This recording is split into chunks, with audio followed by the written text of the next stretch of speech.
Princess Vayrasha stood at the tall window of the palace and watched the human ship land. It came down slow and quiet on the landing field, no noise, no smoke, nothing like the loud engines of Kithrin ships. She did not like that it was so quiet. Quiet things were hard to read. Her people called her Vesa when they were being kind, and Princess when they wanted her to remember her duty. Today, everyone wanted her to remember her duty. She was 26 years old, the second daughter of the Kithrin Dominion, and in less than an hour she would be married to a stranger from another world. The war with the Vornak hegemony had gone on for 3 generations. The Kithrin Dominion was strong, but the Vornak were stronger and getting stronger every year. Then only 2 years ago, a new species had come out from behind the dark edge of the galaxy. The humans. Nobody knew much about them. They came from a small, ordinary world. They had only a handful of colonies, and their fleet was small compared to the great empires around them. But they were clever, and they were already at war with the Vornak too, in their own small corner of space. The Kithrin High Council decided that an alliance with the humans, even a small and unimpressive one, was better than facing the Vornak alone. And what sealed an alliance better than royal blood? So Vesa, who had never even spoken to a human before, was given as a bride to a human named Marcus Holt. She had seen pictures of him. He looked unremarkable. Brown hair, plain face, no special markings of rank or honor that she could see. When her advisors told her he was a soldier, she had almost laughed. He did not look like any soldier she had ever met. The Kithrin warriors she knew stood 7 feet tall, with hard-plated skin and eyes that glowed faintly when they were angry. Marcus Holt looked like he could be knocked over by a strong wind. "He's nothing," she said to her sister Tana, who was helping her dress for the ceremony. "I am being married to a peace treaty wearing a man's face." Tana only shrugged. "Then be glad it's an easy duty. Smile, say the words, and go home to your own rooms. The humans say their marriages can be like that too, if both sides agree." Vesa wanted to believe it would be that simple. The wedding was held in the grand hall of the Dominion Palace, in front of nobles, generals, and several ambassadors from other powers who had come to watch the new alliance take shape. Marcus Holt walked in wearing a plain dark uniform with no medals on it at all. He bowed to her properly, the Kithrin way, which surprised her. Most outsiders got it wrong. His voice was calm when he repeated the vows. He did not seem nervous, but he did not seem proud either. He simply did what needed to be done, the same way a man might fill out a form. Vesa studied his face during the ceremony, looking for something, fear, ambition, anything that would tell her who he really was. She found nothing. His face was a closed door. After the vows were spoken, the feast began. Tables full of food from both worlds were laid out, though Vesa noticed the humans ate very little of the Kithrin dishes, and the Kithrin guests avoided the human food entirely. Music played. Diplomats made long speeches about peace and unity. Vesa sat beside her new husband and said almost nothing, watching the room instead. It was during the feast that the Vornak ambassador, a tall creature named Drask, rose to give a toast. The hall went quiet to listen, since the Vornak rarely attended events like this at all, and everyone wanted to hear what he would say. "To the new alliance," Drask said, raising his cup, his voice dripping with something that was not quite respect. 2 small powers joined as one, still smaller than either alone would like to admit. He smiled, showing his sharp teeth. "It must be a comfort, knowing that even together, you would not survive a single full assault from the hegemony fleet. But comfort is its own kind of peace, I suppose." A ripple of uneasy laughter went through the Kithrin side of the room, the kind of laughter people make when they are too polite to be angry out loud. Vesa felt her face grow hot with embarrassment for her people, for her new alliance, for herself. But it was not the Kithrin reaction that caught her attention. It was the humans. She had not been watching them carefully before, but now, in the space of that single insult, something changed in the room. The human guards standing near the doors, men and women in plain dark uniforms who she had assumed were simply junior staff, went very, very still. Not frightened still. Not embarrassed still. Still the way a predator goes still right before it moves. Their eyes, which had been wandering politely around the room a moment before, all fixed on Drask at the same time, like a single thought passing through many bodies. It lasted only a second. Then one of the older human officers gave the smallest shake of his head, and the stillness broke, and the guards went back to looking like ordinary, unimportant staff again. Vesa glanced at Marcus beside her. He had not moved at all. He was looking at his cup, turning it slowly in his hand, his face as calm as it had been all night. But she thought, she was almost sure, that the corner of his mouth had twitched, just slightly, like a man holding back something he found mildly amusing. She wanted to ask him about it. She wanted to ask why a room full of low-ranking human staff had reacted to an insult against an alliance as if it were a personal threat against family. But it did not feel like the kind of question you asked a stranger you had just married, in front of a room full of nobles and an insulted alien ambassador. So she said nothing, and the feast continued, and the moment passed. Later that night, after the guests had gone and the lights in the hall had been dimmed, Vesa sat alone in the rooms that had been prepared for her and her new husband. Marcus had excused himself early, saying something about needing to check in with his command staff before sleep. She had not argued. She did not want to spend the night making conversation with a man she did not know and did not expect to ever really know. She thought about the look on the guards' faces instead. She told herself it was nothing. Soldiers were trained to react to insults against their leaders, that was all. It meant nothing about Marcus himself, who was clearly an ordinary man chosen for this marriage because he was expendable or convenient or simply available. The Dominion would not have handed her, a princess of royal blood, to anyone truly important on the human side. That was how these arrangements worked. The unimportant people married for politics. The important people stayed home and made the real decisions. She was sure of this. She told herself she was sure of this several more times before she finally fell asleep.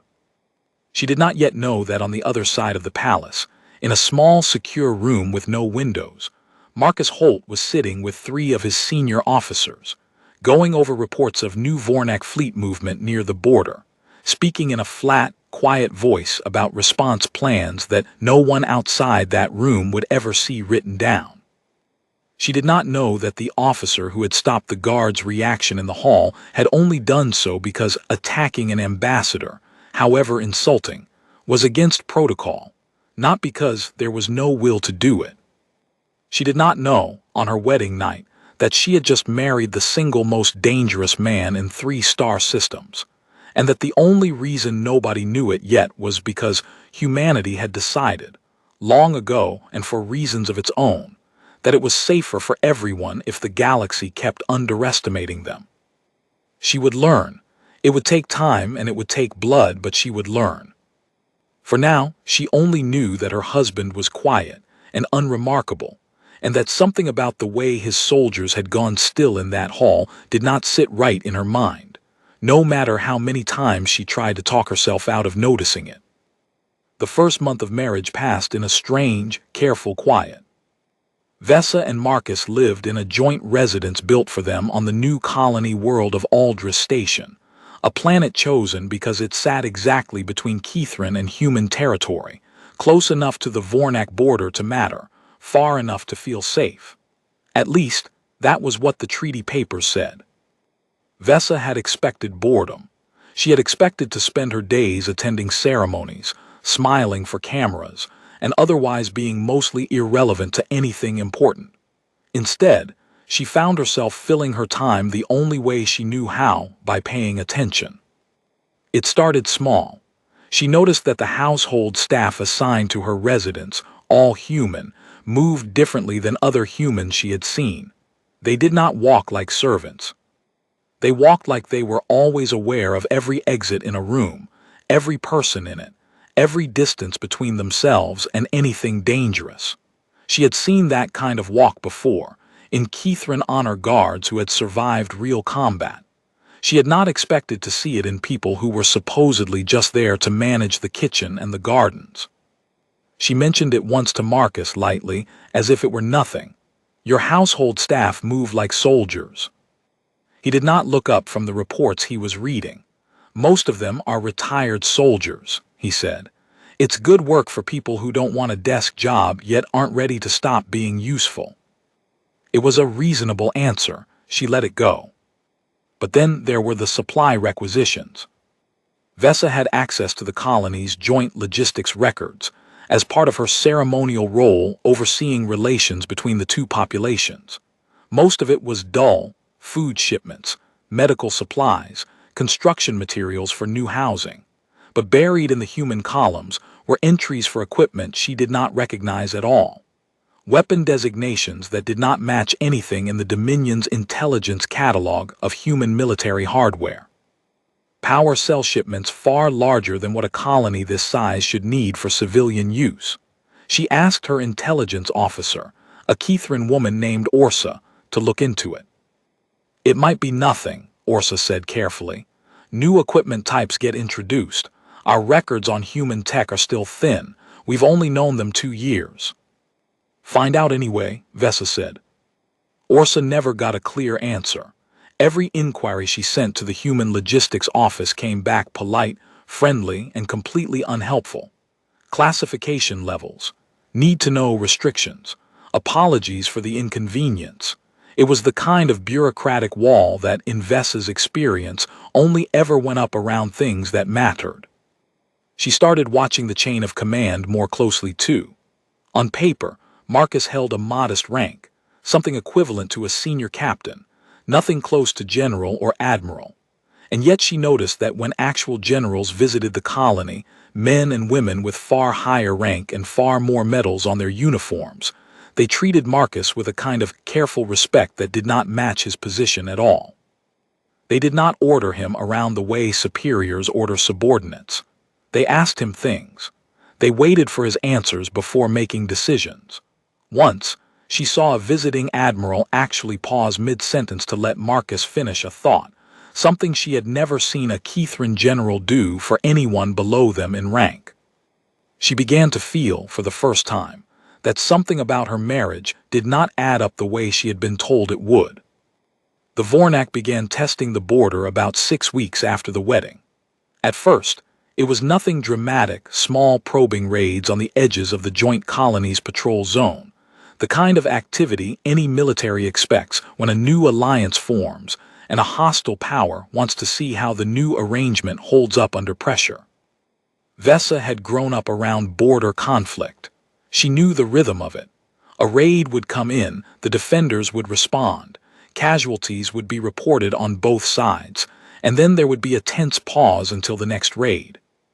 That was not what happened. The first raid came in fast, 3 Vornak strike craft slipping past the outer patrol line under cover of a sensor storm. Vesa watched the alert come through the command center with a tight feeling in her chest, expecting to hear about losses, about a fight, about something. 40 minutes later, the alert simply ended. No casualty report, no damage assessment beyond minor patrol ship scuffing, no statement about what had happened to the 3 Vornak strike craft at all.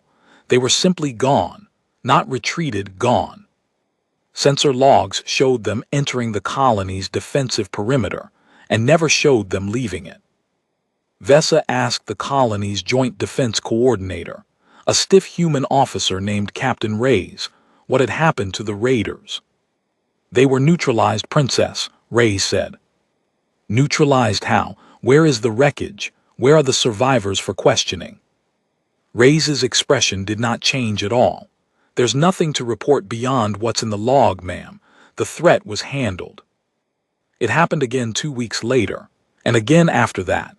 Each time a probing raid would come in, and each time it would simply cease to exist, with no explanation offered beyond. The threat was handled. No wreckage shown to the Kithran liaison officers. No human casualties reported, not even minor ones, which for actual combat against a Vornak strike force should have been close to impossible. Vesa stopped accepting the non-answers. She went directly to her husband. She found him in his private office late one evening, A stack of reports in front of him that he closed the moment she walked in, not quickly, not guiltily, just calmly, the way a man closes a book when a guest arrives. "I want to know what's happening on the border," she said, no patience left for politeness. "3 raids. 3 times the threat disappears and nobody can tell me how. I am the Dominion's representative here. I have a right to know what is defending this colony." Marcus looked at her for a long moment. There was something in his face she had not seen before, not coldness, but a kind of weariness, as if he had been asked this question many times before by many different people, and had never found an answer that made it easier for anyone to hear.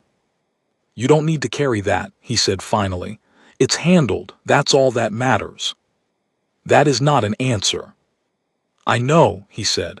"It's the only one I can give you right now." She left his office angrier than she had entered it. But underneath the anger was something else, something colder and more careful, the same feeling she'd had on her wedding night, watching the guards go still in the grand hall. The feeling of standing very close to something enormous in the dark, unable to see its full shape, only sensing, by the way the air moved, that it was far larger than anyone had told her. She did not know yet what her husband was, but she was beginning to understand that whatever it was, the Dominion's intelligence reports on humanity were wrong, and that the wrongness was not an accident. The 4th raid, when it came, was not small. The 4th raid was not a probe. It was the beginning of an invasion. Vornak fleet movements had been building for weeks along the border, far larger than anything seen since the war with the Dominion began. Entire battle groups shifting position, supply lines extending toward Aldris Station from deep inside hegemony space. The Kithrin High Council, watching the buildup from a distance, grew nervous enough to send formal warnings to the human Commonwealth, urging immediate reinforcement of the joint colony before it was too late. Vesa expected panic. She expected emergency evacuation orders, frantic defense meetings, perhaps even a request from the humans to pull back and let Dominion forces take the lead, since the Vornak fleet building near Aldris was now large enough to threaten the colony's destruction outright. Instead, she found calm. The human side of the colony went about its business with an eerie steadiness that unsettled her more than any panic could have. Soldiers checked equipment without urgency. Officers gave briefings in flat, unhurried voices. Even the household staff in her own residence moved through their normal routines, as if nothing unusual was happening at all. She confronted Marcus about it the morning the Vornak fleet crossed the final marker line, putting the full invasion force only hours from the colony. "You need to authorize evacuation," she said. "The fleet bearing down on us is 3 times larger than anything we've faced before. Even your hidden weapons cannot stand against a force that size without losses we cannot hide." "There won't be an evacuation," Marcus said. "Then reinforcements. Call for the Commonwealth fleet. Call for anyone." "There won't be reinforcements either," he said. "Not unless I ask for them, and I'm not going to ask for them." She stared at him, disbelief rising in her chest. "Are you telling me you intend to let this colony stand against that fleet with nothing?" "I'm telling you," he said, and for the first time since she had met him, his voice carried something she could only describe as patience worn thin, "that it won't be nothing. It will be me."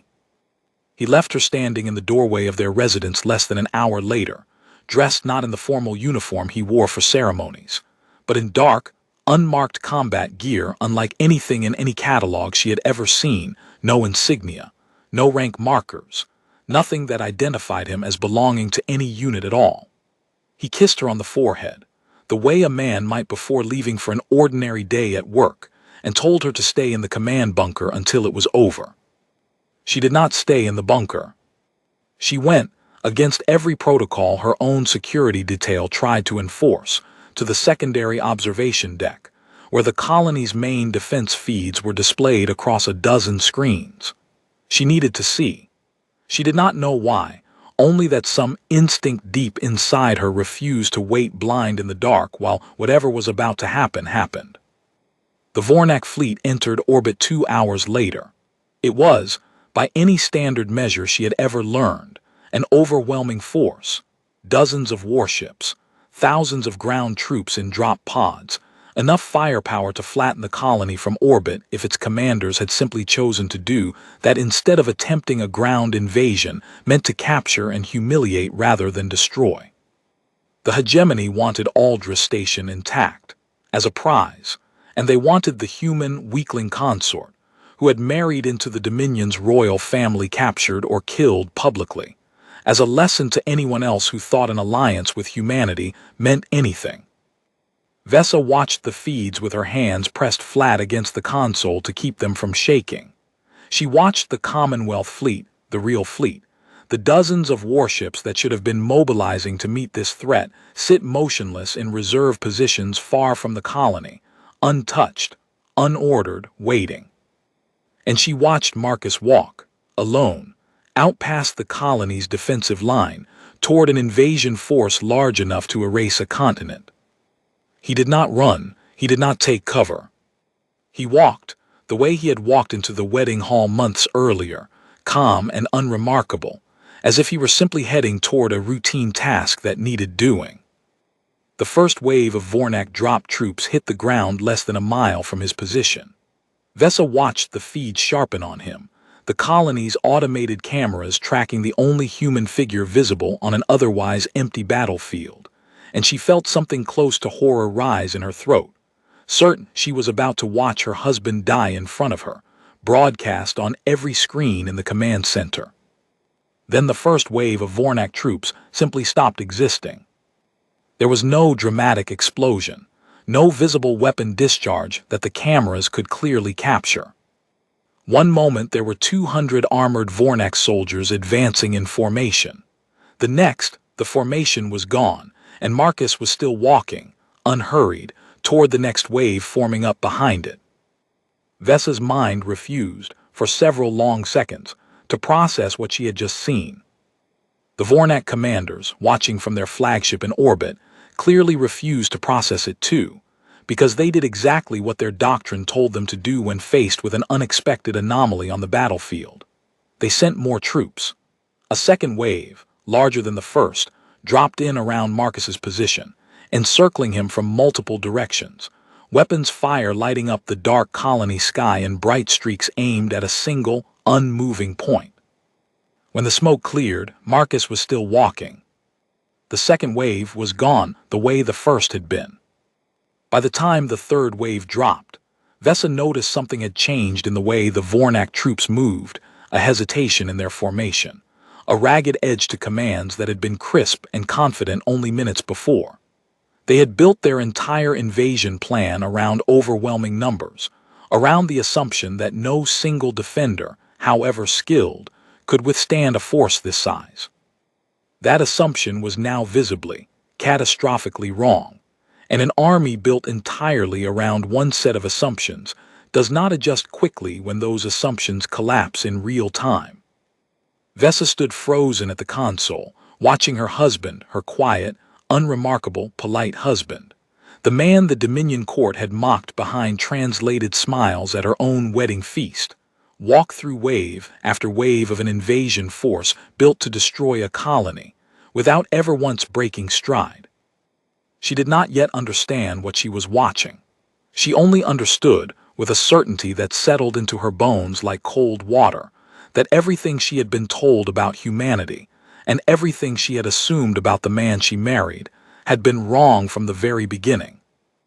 The battle was far from over, but already, watching from that observation deck, Vesa knew she would never see her husband or his species the same way again. The battle for Aldris Station lasted 6 hours. By the end of it, the Vornak called it something else entirely, in reports that would later leak through hegemony channels and reach the wider galaxy in whispered, half-believed fragments. Not a battle, but an annihilation. Vesa watched almost all of it from the observation deck, unable to look away even as her security officers pleaded with her to return to the bunker. What she saw in those 6 hours rewrote everything she thought she understood about war, about strength, and about the man she had married for the sake of a peace treaty she had once considered beneath her. It was not raw power that made Marcus impossible to stop. Vesa had seen powerful things before. Kithrin wore machines that could level cities. Vornak wore beasts bred for nothing but destruction. What she watched on those screens was something else, something colder and more precise. Marcus did not fight like a soldier swinging a weapon with great strength. He fought like a problem being solved, one calculated step at a time, with absolute certainty about what each step would accomplish before he ever took it. The drones that deployed around him moved without any visible operator giving them constant orders.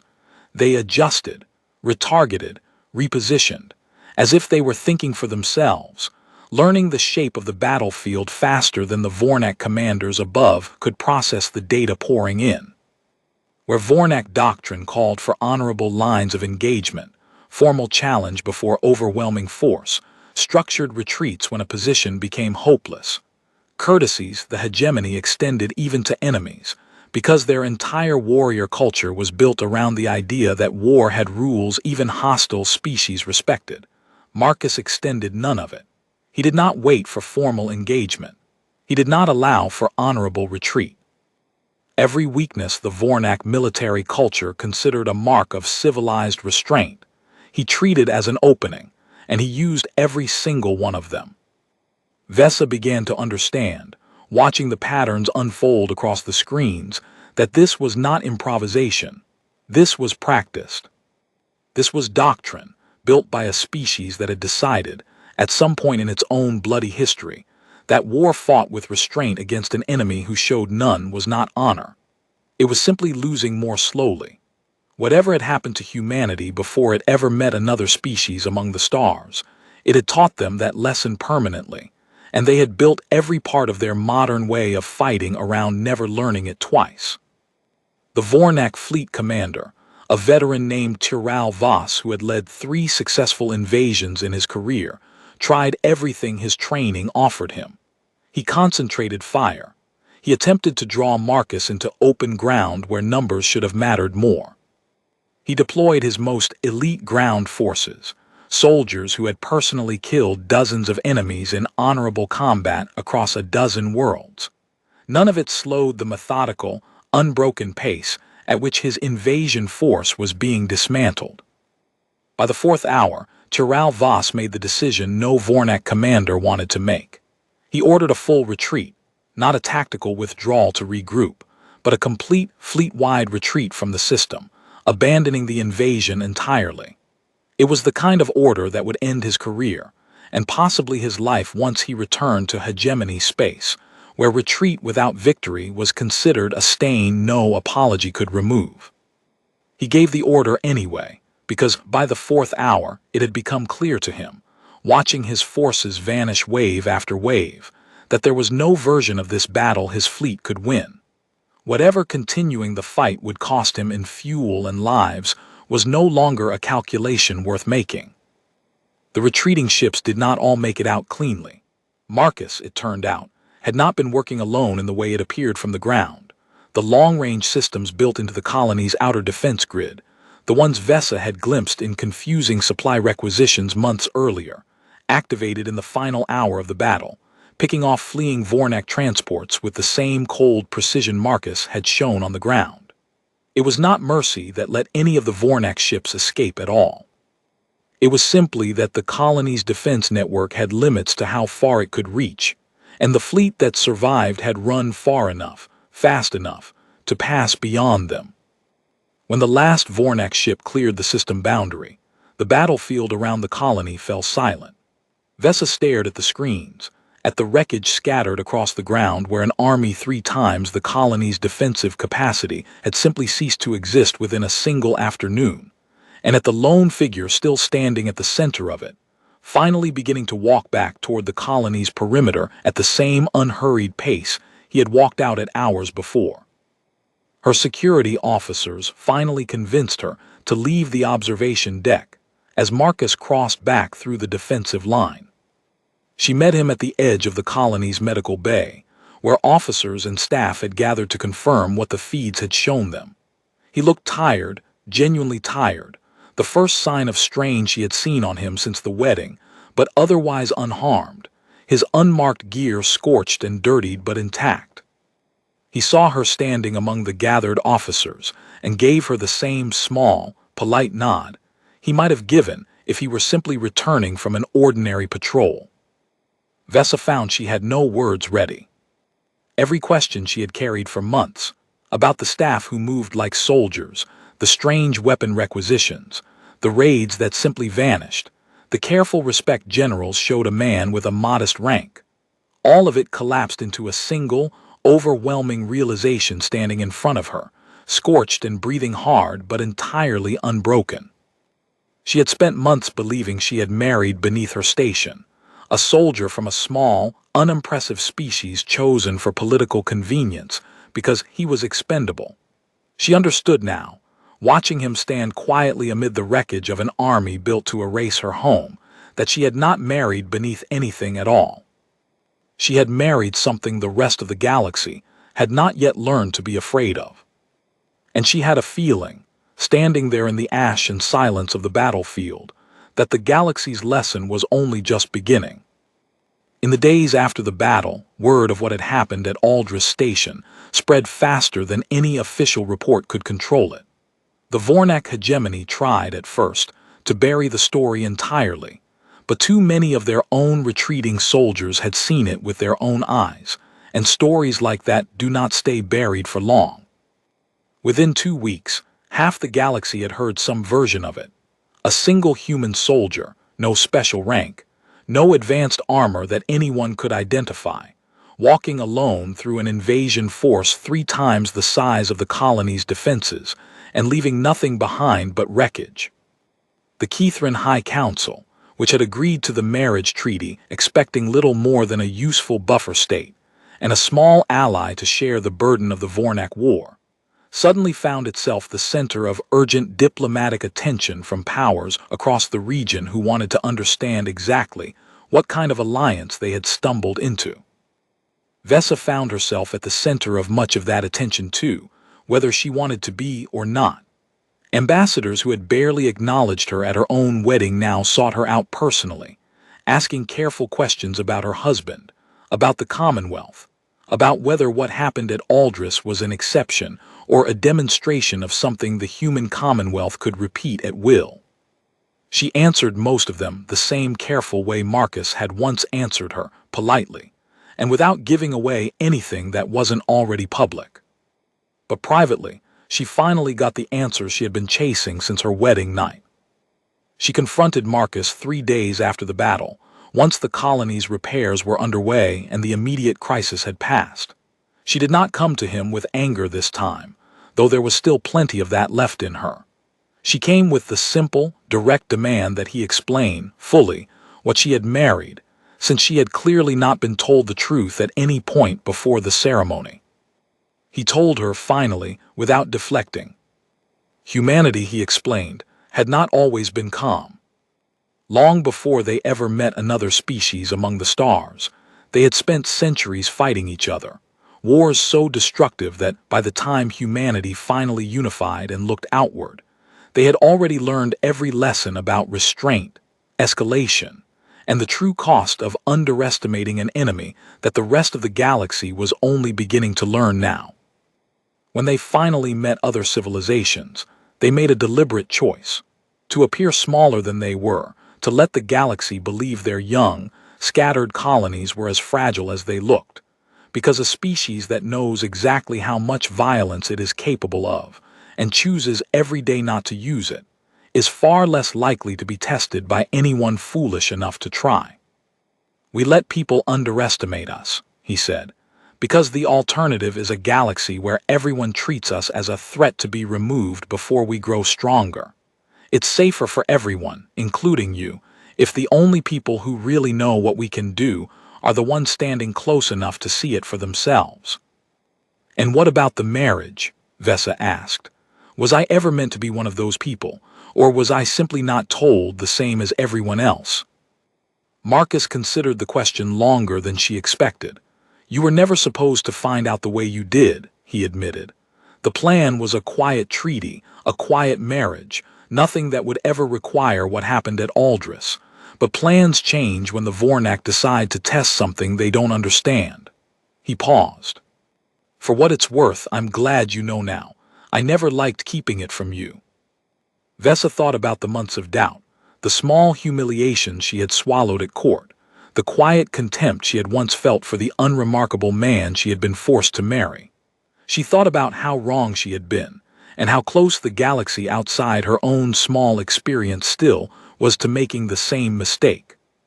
She did not forgive him immediately for the months of silence, but she understood, in a way she had not before, why the silence had existed at all. Weeks later, Vesa stood beside Marcus in the Dominion's High Council chamber, where representatives from a dozen powers had gathered to discuss the new reality the battle at Aldris had forced upon them. In the past, she had stood in chambers like this as a quiet, decorative presence, expected to smile and say little while the real decisions were made by people who considered her unimportant.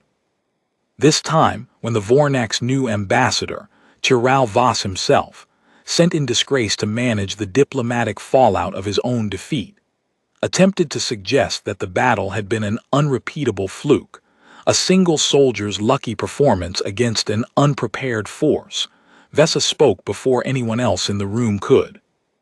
It was not luck, she said, her voice carrying clearly through the chamber, with none of the old hesitation that had once colored her words around anything connected to her husband. It was restraint, finally removed.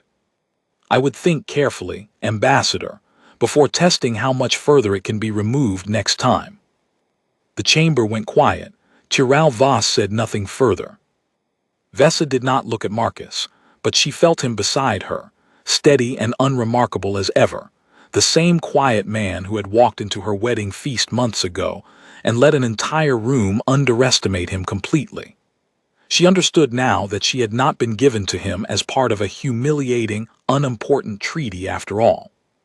She had been given the rarest thing the galaxy had to offer, a seat beside the one power capable of making even the Vornak hegemony hesitate, and the simple, hard-earned privilege of being among the very few who understood exactly what that power was, and exactly why it chose, every single day, to stay quiet.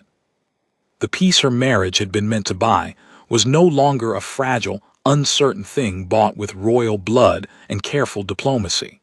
It had become something else entirely, a peace held in place by the simple, terrible knowledge of what would happen if it were ever broken again. And Vesa, once a princess who believed she had been married down, finally understood that she had married into something far larger than any title the Dominion could have given her.